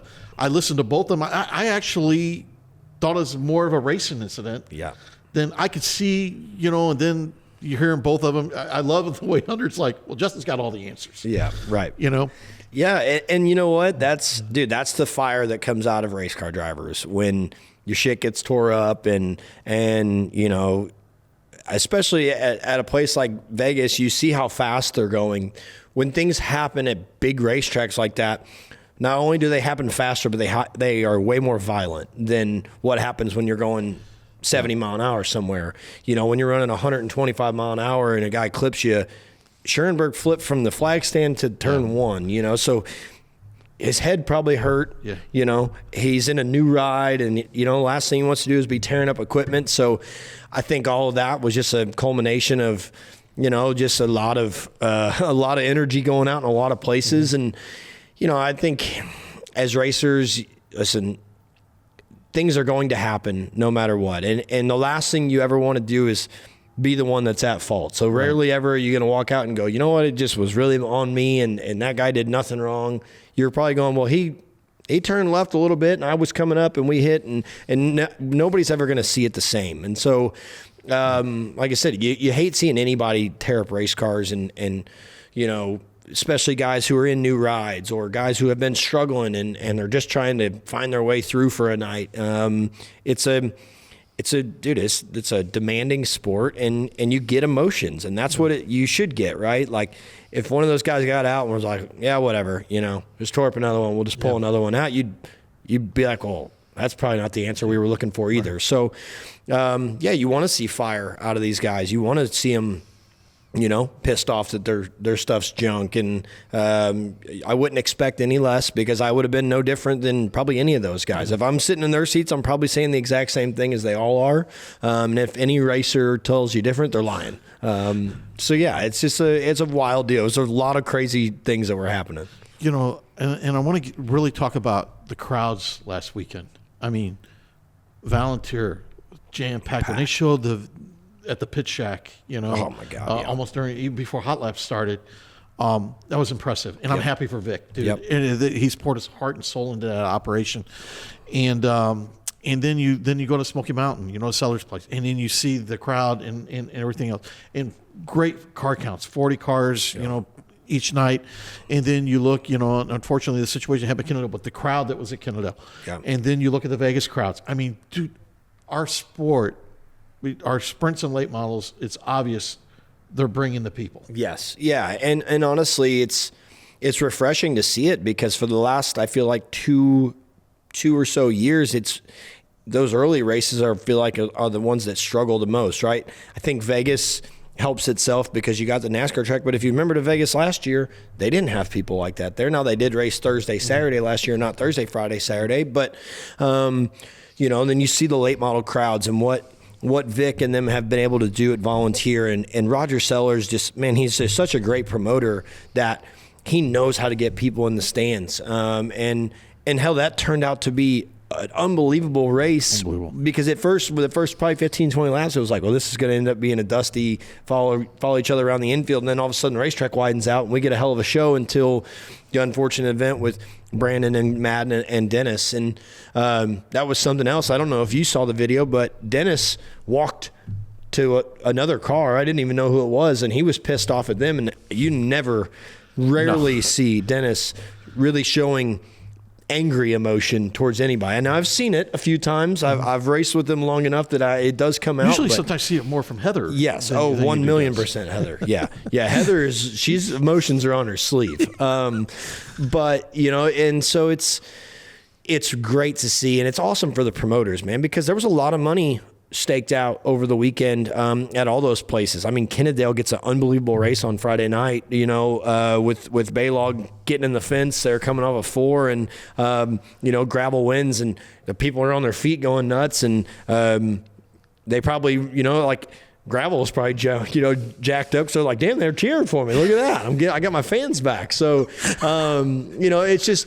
it's great. And you want that. And you want that to continue throughout the summer, that hopefully the talk of like, oh, these streaming services are killing us is maybe going by the wayside, where it's like, hey, you can have the streaming services and still go to the races and support these people. And I think we're getting to that. I also think, as we've talked about over and over and over again, the health of the sport, of the national tours having so many drivers on them between the 4 of them.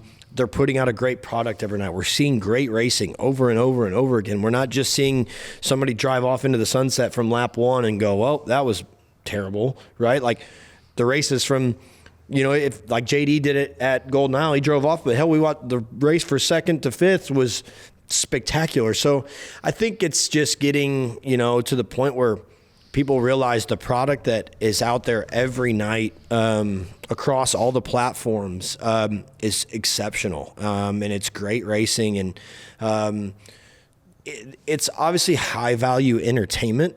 But I think the thing that we have now built is people are passionate about it, and they have their drivers, and they love the sport now for many other reasons than just, oh, well, my old man used to go to the races and that's the only reason I go. Like, people are investing now into this sport. They're, you're seeing what's happening with merchandise sales and the stuff that happens at the Dome, and all these things have just culminated over the last year and a half, 2 years, that have built us to be in this great spot. And I hope we just keep taking advantage of it, really, because, we're building something that nobody in dirt racing has ever seen. We've never seen money like this. We've never seen this many guys racing on tour. We've never seen promoters and these people as fired up as they are to have races now, and like Brad talked about here, they have 6 live FS1 races.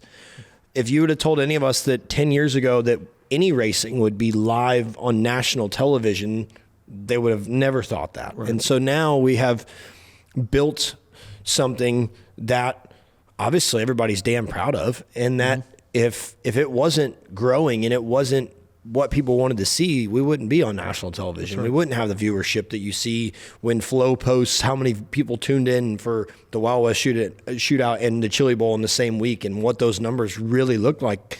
They were even eye-opening for me, I think, to look at them. And so it just goes to show that for us racers, I think also that, man, maybe even though you're not winning every night and you're running 8th or 10th or whatever, that you can still forge your way through this and continue on a path to chase a dream that says, like, hey, if you don't go out and have the greatest year, that doesn't just mean your racing career is over. You're going to get, like, racing in general is hard. Racing at the highest level is way harder, right? And to win any of these races, it means a lot, and you see it. You see the emotion that's coming out of these guys. I mean, you took Kyle Larson on Thursday night in Vegas.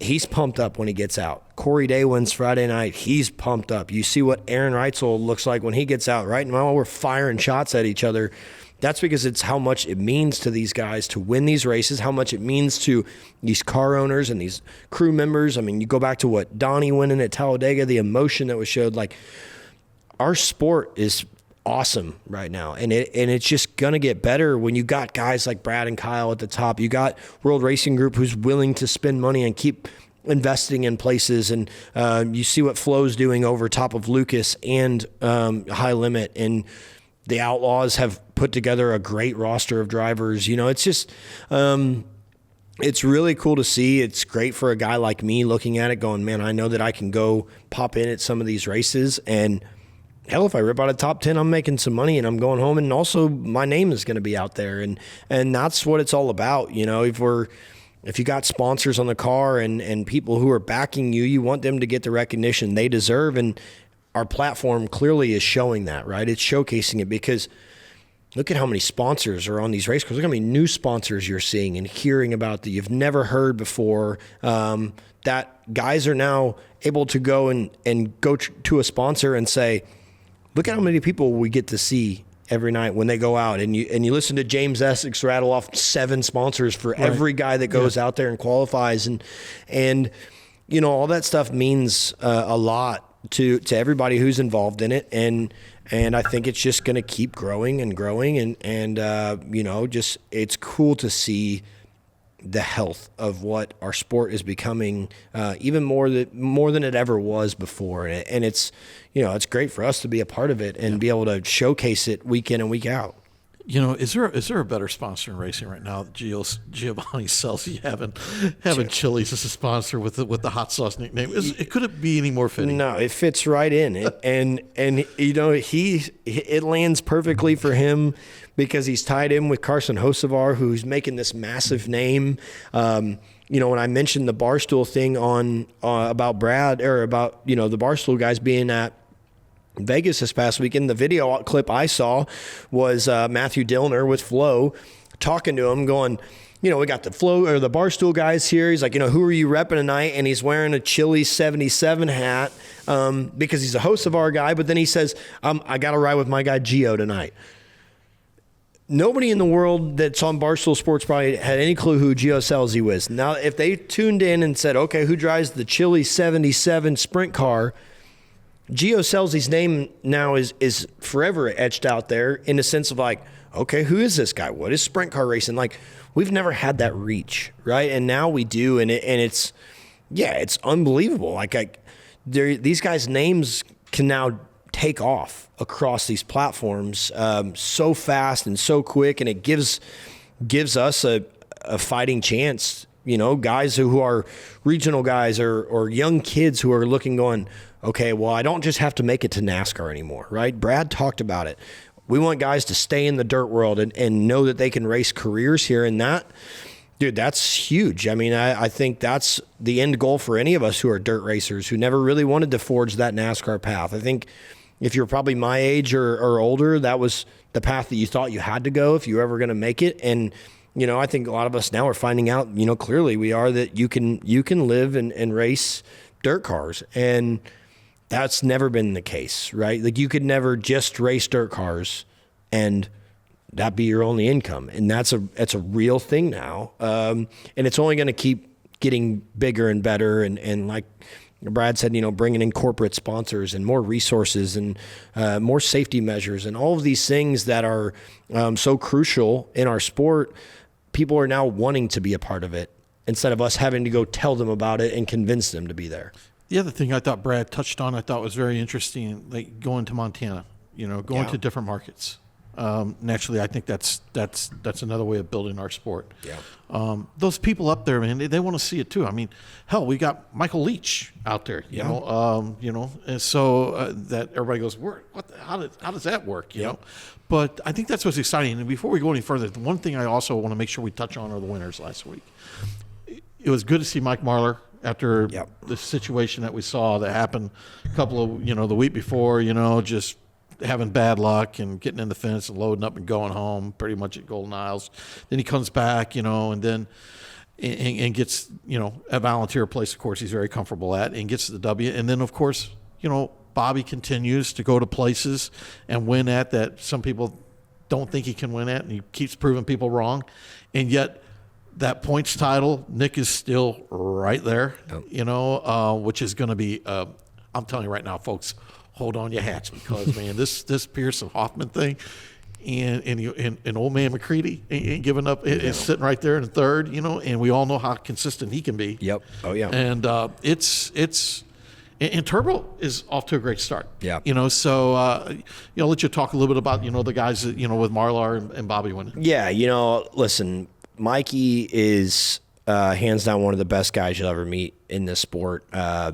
Him and his wife Stacy are just awesome people. I love just talking to Mikey about not even racing and just hearing him and him and Ronnie Delker back together, and he talked about these new partners he's got on the car, and to see him, come back from the disaster that was Golden Isles for him and find a way to win. I think they said it was his first outlaw victory at Volunteer, but that's his home turf. You could see how pumped the people were in the crowd and the smile that was on his face. You couldn't wipe it off, and that's what this sport is all about, right? The highs and lows are so extreme, and you're just like, man, am I ever gonna end up in victory lane again? Am I ever gonna get out of this slump that I'm in? What are we doing wrong? And then it just takes that one night to kick you in the ass and send you back down the road for a year, and then Bobby, in just obviously Saturday night, finds a way to be consistent at a place that he's maybe not the most comfortable, that he's not the best at, he runs third. He runs third Friday night, wins Saturday.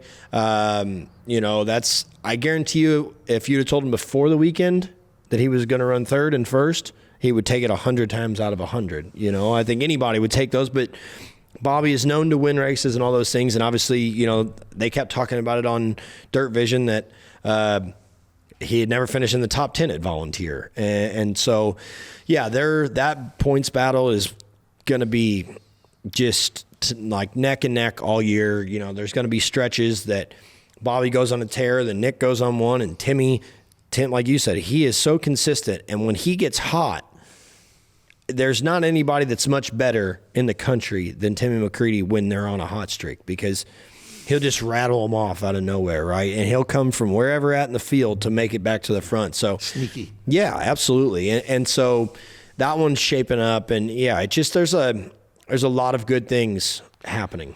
Gordy, I gotta tell you this, and we both know when you're watching Volunteer,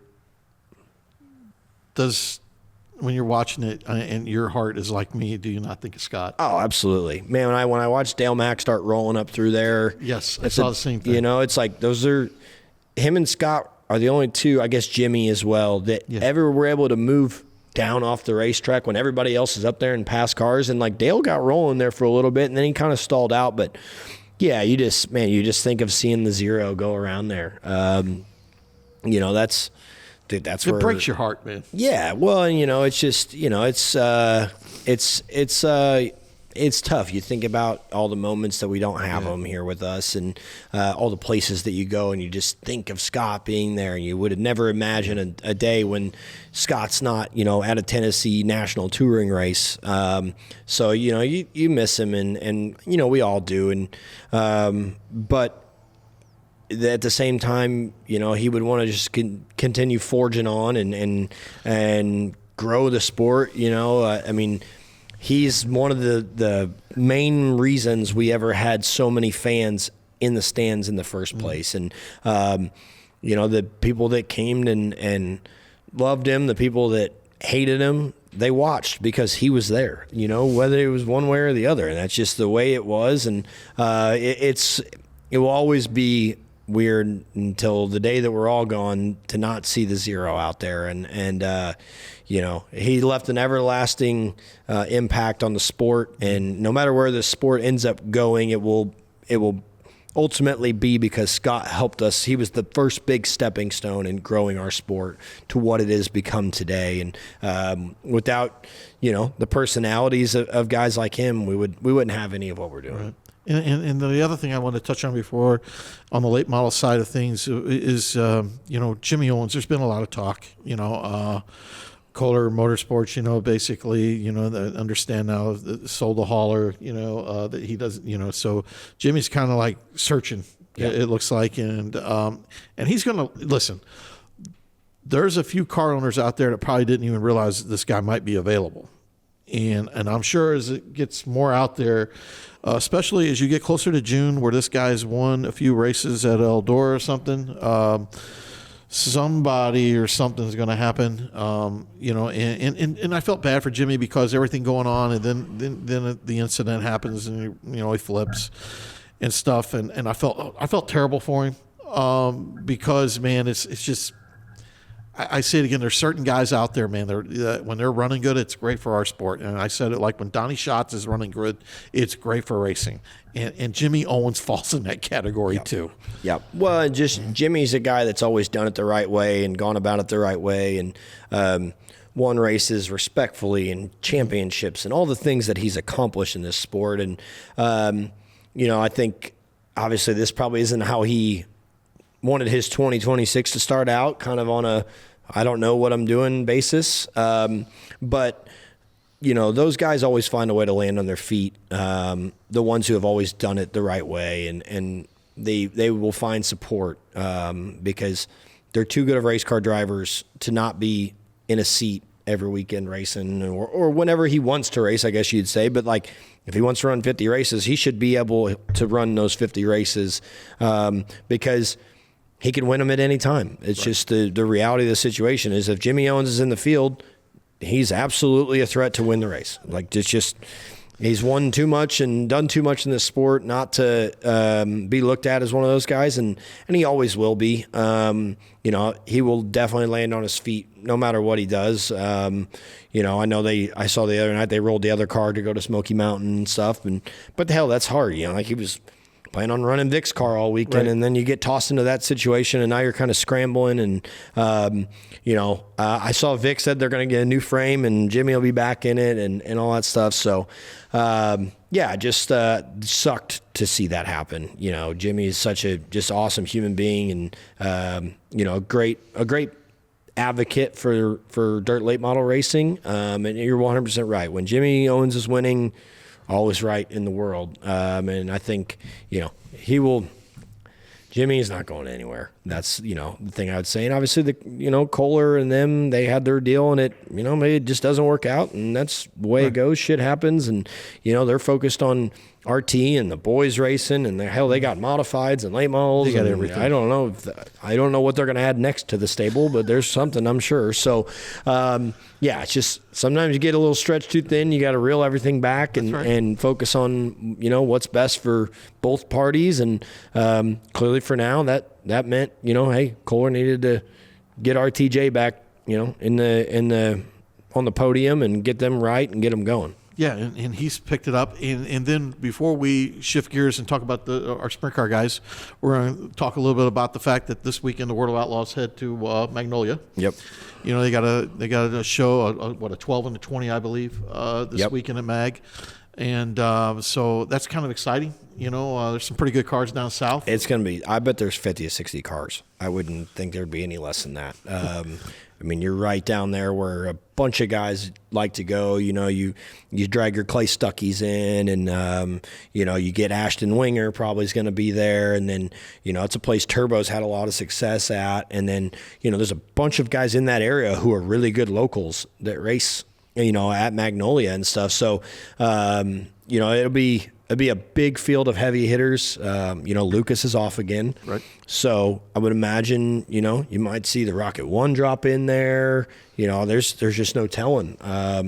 Those guys have now not raced for 2 weeks. Now they're probably all scratching the itch at home going, well, we could probably go here. So I would imagine, like I said, I would not be surprised to see 50 cars, 60 cars this weekend at Magnolia. And I know that Cherokee's got an event. They got an event going on this weekend, and then Florence has got the Northern All-Stars going on. They've got a 10,000 to win, so probably pull a few guys there. And then now we're going to switch gears, and we're going to talk about the High Limit kicked off their series last week. We know about the incident at the World of Outlaws. We're not going to talk about it. We're going to move on from that. We're going to talk about the racing. And the big thing is, like we talked about, was Billy Baylaw kind of gets a little rough with Buddy, Yep. And then Buddy Kofoid has shown so much speed this year, and he has 2 DNFs to start the year. it's tough enough with the 2 car out there, Mr. Is consistent as the guy we had on the show. Yep. I mean, the 49, that's how and it started with the 15. Yep. I mean, and the 49 learned from the 15. Now the 2s learned from, you can see where the pattern is, right? Yeah. Where the consistency is it. And you can't give the 2 car a lot of opportunities like this, get too far behind, because they don't make a lot of mistakes. Right. And then David, of course, gets the win kind of. I mean, that caps it all off for Buddy and them. Yeah, just listen, they were running on the ragged edge all the way up top there, and one small mistake, and you end up, with tore up and on the wrecker, and you're done. And I think if, obviously, when you're trying to win a race like that, like you're pushing as hard as you can, and they had been duking it out for a while there, and just made a slight mistake and kind of gets tight and gets over it, and the light pole reaches out and slings them around. So yeah, that's obviously not the way they were hoping to kind of get their year going. They've had a lot of struggles already. They had the night of Volusia. They couldn't even get the backup started, and so just a lot of bad luck to start the year. Now, the only nice thing for them is, they do have such a long season that you can dig yourself out, but it's not easy to dig yourself out when you're chasing the 2 car. That's the hard part of it, and Macedo's staying right there. He keeps ripping off podiums and staying up front and doing those things. So, obviously, clearly Buddy's got a ton of speed. I don't know if he's putting a little more pressure on himself because he feels like he has such a chance to win the title. But, when you continuously make mistakes, when the 2 team doesn't, then you find yourself in a big hole. And I was looking at the points, Donnie's sitting there 5th in the points, and, he just, it's just so good to see the 15 car running good, and even when he doesn't qualify, he's passed like 3,700 cars so far. It's already 9 races. So, every night he's got to pass the whole field. And, so now we're going to go to the high limit. They kicked their season off at Vegas, and I got to tell you, man, you look at that field of cars that were there at Vegas last week. I mean, the high limit is like Brad. When we had Brad on, it's like that, like 7th through 12th or whatever it's going to be or whatever. It doesn't even matter. The guy that runs 12th can win the race. Yep. I mean, that's what's crazy about that series right now. The depth is ridiculous, for one thing, but kicking off their season the way they did, great, like you talked about, they were touching audiences that hadn't been touched before, great crowds, great field of car. The racing was intense as it could be, and so I'll let you kind of recap the high limit side. Well, I mean, obviously Thursday night you get an absolute banger with Corey and Kyle starting 3rd and 4th row, I believe. And you kind of are like, okay, well, are they going to get there? Are they not going to get there? I don't even remember who was leading at first on Thursday night, because it seemed like they were just kind of drive off.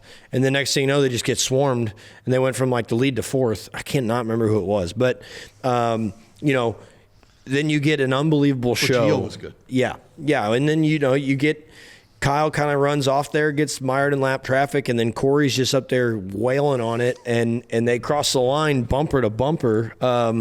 You couldn't ask for a better way to start your season, and then you come right back Friday night, and you get Corey Day out there with Rico and all these guys just going at it the whole time, right? Reitzel's right there, and Thorson's in there, and you're like, all right, like, you're thinking somebody's going to drive off, and they just don't. And it's like they were, like you said, the intensity of what was happening there. For one, they're hauling ass. 2, the curb is built up. They've got a little bit of a hole off of turn 2 that's affecting guys. And the racetrack was really technical. You could tell when a guy would just miss it, like they would just stall out. And, the way that they kept the bottoms of the straightaways wet where a guy could turn back down the racetrack and get a run. And, I mean, we saw so many sliders and all these different things happening. You're just like, holy shit. It shows why they're the best at what they do. They were, able to put on these great races. And,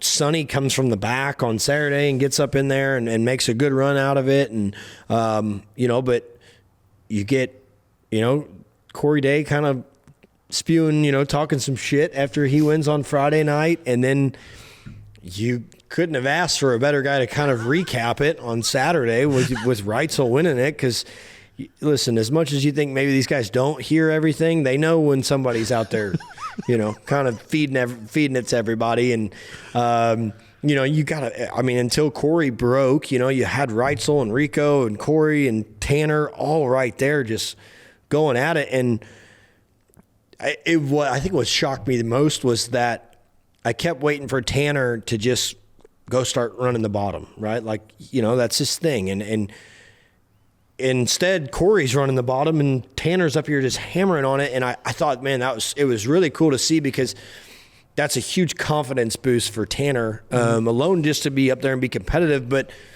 kind of in a lane that you don't expect him to be in. And he's just wailing on it and was right there. Like, I mean, it's not like he just, even on the restart when Corey broke, it's not like Aaron just drove off either. So, there's just a lot of great things happening there. And the racing just in general was really good all weekend in Vegas. And that just helps High Limit as a whole start out the season knowing you're going to be able to throw 3 bangers out there in 3 nights. Well, the one thing that, and Brad touched on it here too, and he had that chuckle a little bit because he knows he's got some personalities. Oh, yeah. And he kind of likes that, because he's been a little bit of Brad can be a little bit of a villain at times too. And he didn't talk too much about that. And but you get, Thorson's going to throw some stuff out there, and we all know the way Aaron is. And the biggest thing is, you're talking about surprises. The Reitzel coming out saying, I got to make some changes, in my personal life a little bit. I got to get in better shape if I want to win these things. I owe it to my sponsors and And he goes out there and does. We both know, and we've talked about this, and we said even on our show how we thought Tanner Thorson was going to be one of the surprises. Watching him the way he developed the second half of the season last year, he's going to carry. Watching a healthy Aaron, and then we get a healthy Sunshine going on. That this not taking anything away from what Rico did last year, and Brad got hurt too at Eldor. So, you look at this, and if this series and everybody stays healthy, which we hope and we pray that they do, this is going to be an onslaught. Oh yeah, for the season. Yeah, absolutely. I mean, I don't think there's a clear-cut favorite at all right now when you look at it, because we all know that these guys can all get hot at different times, and so. Rico didn't probably have the speed he wanted all weekend, but we know he's going to have it at some point. Sure. And, Sonny probably didn't have the opening weekend he wanted. We know Sonny's going to be good. And then obviously Reitzel gets a win. That's big. But then you throw Tanner Thorson in the mix all of a sudden, and you're like, oh, shit. Okay, well, this shakes things up a little bit. And, Brent Marks. And there's just so many guys in that series who can rip off 5 in a row if they want to. If they find a way to get going, they can do it. But at the same time, there's 10 guys that can win any of those races at any time throughout the year, let alone when you inject Kyle and Corey and Brad and all these guys into these races while they're going to be in the middle of big points battles all year. It's like one of these guys is going to end up screwing it up for them. It's just the truth. And so it's good to see. And like I said, getting to watch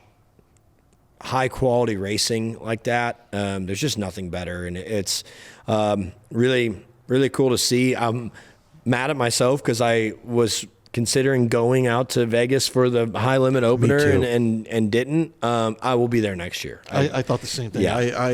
I want to go. Yeah, I definitely want to be there for it. And it just looked like, you with everything going on there, and then the racing and the atmosphere.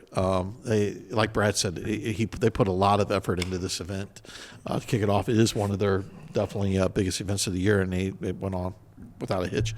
And then we're pretty much going to, this week the Outlaws go to 2 tracks that's really quarter miles. Yep. One's kind of, you go to Lawton, which is kind of a semi-banked quarter mile. Then you go to, kind of excited about, they've never been in Creek County, right? This is the first kind of thing on the flat little quarter mile. And kind of a quarter midget racetrack. This ought to be really interesting. It'll be different. This is kind of one of those monkey wrenches that gets thrown into the schedule that you're like, I don't really know what's going to happen. I like Carson this week. Yeah. I mean, I think obviously like he's going to knock one of these out here soon. I thought actually he was going to win at Kennedale Friday night. And then the yellow comes out, and he kind of gets lined back up and falls to 4th on the restart. And it seemed like he had the car to beat there for a minute, and it just didn't work out. But, I think, when you look at it from a short track perspective, a guy like Buddy really has the advantage going into these types of weekends. He's a midget racer. This is right up his alley. But they just haven't been able to put it together yet. I mean, I don't know. It's coming. It will. Yeah. It'll happen. But I think Buddy for me is kind of like, hey, this is kind of the pick. Hopefully, Big Don can qualify, towards the front and transfer through the heat races and do that. Because if he does, he's going to run in the top 5. We know that. It's just them figuring out their package at the beginning of the night, and once they do that, they're going to probably be hitting on all cylinders pretty quickly. So they're shaping up to have a great series as well. Obviously Bill Baylog has been really good at these short track type of places as well. Good again, probably. Yeah, and we talked about Sheldon having speed, and they have a great roster as well, and I think. It'll be interesting to see what happens because you don't see them the sprint cars just don't normally go to a lot of quarter miles. It's just not the thing you see them at. So these types of races are always kind of like. I'm geared up for them. I'm jacked up for it. You just don't know. Yeah. Especially like a track when they don't go to, right? You don't see it very often. You're like, see it or whoa. Yeah. And then we'll talk a little bit before we close the show. We'll talk a little bit about Casa Grande and Arizona this week. And last year, Aaron won this race, and Brad won. Did you got 2 races? I don't even remember watching these races last year, to be completely honest. Yeah. But so you figure if Aaron won one and got up to another good start, he's comfortable at this place. Yeah. Yeah, I just think right now, you're coming off of a big opening weekend, and you got guys going, well, we had a terrible weekend. We couldn't wait to get out of Vegas, and other guys that were pumped up about it. But, when you go into these races, man, especially them, it's like you just don't know what's going to happen at any point now. You really don't. I think it's hard to bet against a guy like Aaron because we know when Aaron gets confident and he's rolling that, dude, he can just rip them off. But you look at a guy like Rico who didn't have the weekend he wanted. Ricky Warner's going back to work, and he's going to figure out where they're missing. And, it just like I said, every weekend is like just a crapshoot. I feel like in the sprint car stuff right now, there has been no consistency of what's happening outside of Carson Macedo being on the podium every weekend. That's really all we've seen. That's been like, well, we know this is going to happen. You're right. Competition. Yeah, absolutely. I mean, that's it. And so it's it's good to see, and it's just a roll of the dice on who could win any of these events when you look at it from any standpoint in sprint car racing right now. And it's great TV to watch. I know that much. So we're going to close her down now. I'll let Gordy kind of sign us off. And, I just want to say one other thing, our show, naturally Gordy and I, we love what we do, and we have a lot of passion for the sport. And again, I want to just say that my heart goes out to the officials, the one official that got hurt, and of course the tragedy that we lost with Billy. And I'm sorry. Yeah. I feel horrible. No, I can just reiterate on that. It's just racing is a close-knit sport. It's dangerous. We know that. Even for the officials and all these people, and the officials risk their lives every night for us. And in sprint car racing, especially, they're the biggest fans, Gord. Yeah, some of those guys are the biggest fans. Yeah, and you get to know those guys going up and down the road. So we send out our deepest condolences to Billy's family and his loved ones and his friends during this time, and to our buddy Jerry, that's recovering with his surgeries. We just wish you nothing but a speedy recovery, and we can't wait to see him back at the racetrack. And it's a tough week for the racing community when you lose anybody. So these guys are loved by everyone. Yeah, absolutely. Yep, they become part of your family when you spend every night on the road with them. So thank you guys for always tuning in, and I hope you enjoyed this show. It was a great one, and we'll see you guys next week. Thank you to all of our great partners. So make sure you like and subscribe. Follow us on YouTube and Facebook and Twitter and Instagram, and we'll see you guys next week.